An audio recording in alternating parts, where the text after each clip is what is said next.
Hey guys, welcome to my videos. So guys, I have this Nojo electric shovel, or you can say to clean the snow. So how to use it actually, I'm going to define in some steps. First, you should have an extension cord plug in. If it's a corded one. If it's not a corded battery, then don't worry about it, just put the battery, but make sure your battery is charged properly because it's gonna be the winter season. Next is the grip. The grip is very important. So one hand you have to hold here, okay, and second hand you have to hold here, okay, and with this you're going to slightly press under the snow and it's going to blow it. Okay, now when you do this, keep focus on the wind direction where it's falling. If you do it opposite, exact opposite to that, then wind is going, then all the snow is going to fall on your face. That is not something you would like to, right?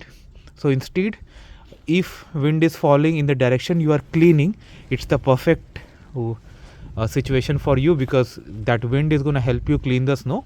But if that's not the case and it's exactly opposite to you, then make like I would say in some angle. For example, right now the wind is going like this.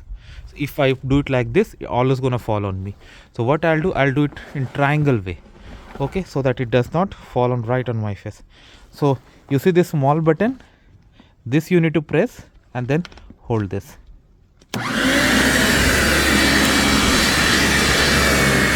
You see in which direction it is going. So that is how you are supposed to use it. Depending upon the area, you should have sufficient length of your wire if it's a corded one. If a battery, don't worry about it. So that's how you can use it properly, guys. Thanks for watching. Please subscribe to the channel.